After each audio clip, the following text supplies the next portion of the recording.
के नगरवासी जो फ्रेंड्स हैं, वो हमारे टीचर्स एंड प्रिय बच्चों, मुझे आप लोग से कुछ बोलना है। और मैंने कई बार जो मैं आप लोग को बार बार बोलता हूँ, जो बोला हूँ, वो ही दीदी भी आप लोग को बताई है। थोड़ा सा और इन्होंने ब्रॉड बताया है। मैं आप लोग को हरदम ये कहता हूँ, ऊंची उड़ान में सोच ऊपर रखो, जमीन को देखते हुए आप अपने पंख को खोलो, आप अपनी परिकल्पना को सोचो कि मुझे ये बनाना है। आप एक टारगेट अपने आप को हिट करने का सोचो। ठीक है, आप अपने टारगेट को नहीं सोच सकते। सारे बच्चे 100% मार्क्स नहीं लाते, किंतु आपका टारगेट ही अगर 25 नंबर, 30 नंबर, 40 नंबर होगा तो आप कैसे 90% लाएंगे, 80% लाएंगे, सब। आप अपने टारगेट को पहले लॉक करो कि मुझे 90% लाना है। मैं प्रॉमिस करता हूँ, जिस दिन मैं व्यापार में आया था अपना, उस दिन मेरा सोच था महीने का 1000 रुपया कमाऊँ। मैं 1000 रुपया नहीं कमा पाता था कम। 2-6 महीने के बाद में मैंने अपने टारगेट को बढ़ाया कि 2000 रुपया कमाऊंगा। उस दिन किंतु मैं 1700-1800 रुपया कमाने लग गया। फिर मैंने अपने टारगेट को 5000 रुपया किया तो मैं पहुंच गया। 2000 नहीं पकड़ पा रहा था कि तो वहां पहुंच गया टारगेट। अपने टारगेट को लॉक करना सीखो, अपने टारगेट को हरदम ऊंचा सोचो और अचीव करने के लिए जीतो, मेहनत करोगे तो आज एक समय के बाद में तुम बैठ के मौज करो। अपने सोच को पॉजिटिव रखो। ये मोबाइल, ये बल्लभबाजी कुछ नहीं। आप क्या हो आपको मालूम है? एक अभी देश में बहुत रिवोल्यूशन चल रहा है स्टूडेंट के ऊपर। जैन जी, आप जैन अल्फा, आपको मालूम है? जानते हैं जैन अल्फा का मतलब क्या होता है?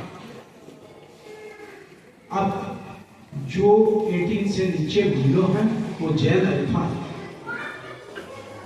आपके साथ मैनेजमेंट सब समय है। मैं आपके क्लास में जाता हूँ मैनेजमेंट की तरफ से, आपसे पर्सनल बात करता हूँ। आपके पेरेंट्स अगर कुछ नहीं दे रहे हैं या आपको जन्म के होते हैं घर पे माँ बाप, एक गुरु होते हैं जो आपको शिक्षा देते हैं। वो कभी आपका पूरा रास्ता आपको नहीं दिखाएंगे। जिस गुरु ने आपको हाथ पकड़ के, पेंसिल पकड़ के, कलम पकड़ के पहला वर्ड आपको लिखने सिखाया, वो गुरु कभी आपका पूरा नहीं सोच सकता। और अगर आप गद्दारी कर रहे हैं तो आप अपने पेरेंट्स के साथ में, आप अपने भविष्य के साथ में। जैन अल्फा, मेरा आप लोग से बहुत नम्र निवेदन है, आज के जमाने के हिसाब से कुछ एजुकेशन के चक्कर में बच्चे गलत राह पे जा रहे हैं। ये लव अफेयर्स, ये सबसे दूर हट जाओ, नहीं तो एक दिन कहाँ जाके गिरोगे तुम सोच नहीं सकते। तुम्हारी जिंदगी तुम अपने आप से बर्बाद कर। मेरी आप लोग से हाथ जोड़ के रिक्वेस्ट है, आप लोग अपना धर्म का पालन करें।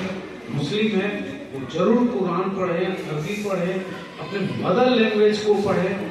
हिंदू हैं वो रामायण पढ़ें, महाभारत जो भी है, गीता है वो पाठ करें। सब कोई को अपना धर्म का पालन करना न्याय जरूरी है। अपना मदर लैंग्वेज आना चाहिए। मैं आप लोगों के सामने में जीता जागता एक उदाहरण पेश कर रहा हूं। हमारे दुकान में इंफोर्समेंट डिपार्टमेंट का राइटर्स बिल्डिंग से डायरेक्ट रेड पड़ा। मेरे 2 खास दोस्त हम बैठे हुए थे और वो मुझे बोल रहे हैं चल आज पिक्चर देखने जाएंगे। मैं बोल रहा हूँ कि नहीं, मैं आज 40-45 दिन के बाद मैं मेरे दुकान पे आकर बैठा हूँ। अगर मैं ये आज चला गया तो मेरा फादर मेरे को घर से निकाल देगा। बोला तू फर्म का मालिक है, तुम लोग को निकाल। बोले नहीं, मैं नहीं जाऊंगा। इतनी बातें कर रहा हूँ कि एक गाड़ी आई, 2 ऑफिसर आए और वो सीधा बोले प्रशांत की दुकान में मेरे नाम से लाइसेंस नहीं था, छोटे भाई के नाम से कुछ भी नहीं हो सका। इतना बड़ा इन्फोर्समेंट का रेट पड़ा और मैं वहां से बच के आया। तो मेरा आप लोग से रिक्वेस्ट है, पेशेंस लूज मत करो। किसी भी चीज को बहुत पेशेंस, अपने दिमाग को क्लियर कंसेप्ट में रखो, पढ़ने के बारे में सोचो। आप अपने पेरेंट्स के साथ में गद्दारी मत करो, अपने साथ में मत करो। आपके पेरेंट्स बैठे हुए हैं आपके अच्छा भला बुरा सब सोचने के लिए। आज भी स्कूल में बहुत से ऐसे स्टूडेंट हैं जिनको बराकर मदर मेरी हाई स्कूल एडॉप्ट किया हुआ है। ऐसे बच्चे भी हैं जिनके फादर नहीं है, मदर का रीमैरिज हो गया, आपका गलत सिलेक्शन। कई बार ऐसे बच्चों के साथ भी हुआ है, वो रीमैरिज हो गया। अब बच्चे किसके पास है? या तो दादा दादी के पास या नाना नानी के पास। तो बच्चे आज के युग में आप अपने पेरेंट्स को नहीं देखेंगे तो कल आपके बच्चे आपको देखेंगे क्या? अपने पेरेंट्स का ध्यान रखें। वो नर्क की जिंदगी से उन बच्चों को मैंने स्कूल में अडॉप्ट किया, उनको रखा। मैं नाम किसी का डिस्क्लोज नहीं कर सकता हूँ। उन बच्चों को बराबर मदर मेरी हाई स्कूल शूज से लेके और बुक से लेके कॉपी से लेकर के ड्रेस तक सब आप जो पैसा दे रहे हैं उससे उनको शिक्षा एजुकेशन स्पेशल दे रहा हूँ। मेरा आपसे फिर रिक्वेस्ट है, मैं ज्यादा समय नहीं लूंगा, आपका टिफिन हो चुका। ये आपको रेगुलर बोलता हूँ, आप अपने टारगेट को लॉक करो। और ये पिज्जा, मोमो, चाउमीन आपने, मैं 15 अगस्त को भी बोला, 14 अगस्त को आप देखे होंगे एक बच्चा पेटिस खाने के चक्कर में स्कूल में स्पॉट डेथ हुई। 500 कुछ बच्चे 2 साल के अंदर में मरे। एवरेज में एक बच्चा पर डे स्कूल में मर रहा, सिर्फ पिज्जा मोमो से कैंसर होने का है। उसमें अजीनामोटो यूज होता है। मेरे खुद का अपना छोटा भाई, हम 2 भाई हैं, मेरा खुद का छोटा भाई का बेटा ईच एंड एवरीडे 8, 10, 12 मोमोज खाता था, कम से कम 1 लीटर कोल्ड ड्रिंक्स पीता था पर डे। क्या हुआ? 9.5 लाख रुपया हमने खर्चा किया। ये तो हमारा किस्मत है कि वो बच्चा बच गया। हेल्थ वर्ल्ड में डॉक्टर ने एक ही बात कहा, ऐसे जेन अल्फा जैन जी हमारे पास रेगुलर आते हैं, हर महीना 5, 7, 10 आते हैं और 3, 4 अच्छे खासे अपने पैर से चलते जाते हैं। बाद में गिफ्ट में पार्सल में पैक होकर आपको दे दिया जाता है। ऐसा मत करो।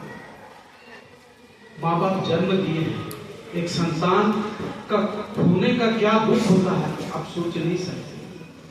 जैसे पेरेंट्स खोने का अगर आपको दुख है तो वैसे ही चाइल्ड को खोने का माँ बाप भूल नहीं सकता। और माँ तो जीते जी मर जाए, सारा जिंदगी वो खा नहीं सकती। वो बच्चा ये समोसा खाता था, मैं समोसा नहीं खाऊं, उसके घर में समोसा नहीं बनेगा। वो इडली खाता था, मैं इडली नहीं खाऊं। वो कुछ नहीं खा सकती, वो जीते जी आप उसको मार दो। ऐसा मत करो यार। एक दिन आप भी पेरेंट्स बनो। पेरेंट्स की भीतर की जो दर्द है उसको समझने का चेष्टा करो, ऊंचा सोचो, कुछ बनो। आज अपने बराकर मदर मेरी हाई स्कूल के मोस्टली स्टूडेंट चार्टर्ड, अच्छे अच्छे घरों के इंजीनियर, एडवोकेट, आप क्यों नहीं बन सकते? क्या कर लिया? ओके फ्रेंड्स, ज्यादा नहीं बोलूंगा और आए हुए गेस्ट को मैं थैंक यू बोलता हूँ। आपने बहुत अच्छा प्रोग्राम दिया, बहुत अच्छी बातें बताई। ऐसा और भी कभी हो तो बारिश के मौसम खत्म हो गया, दुर्गा पूजा दिवाली के बाद फिर एक बार प्रोग्राम कीजिए। आज बहुत छोटा सा प्रोग्राम करता है, बाद में मैं बाहर में बैठा के बड़े प्रोग्राम करवाने की कोशिश करता हूँ। Thank you.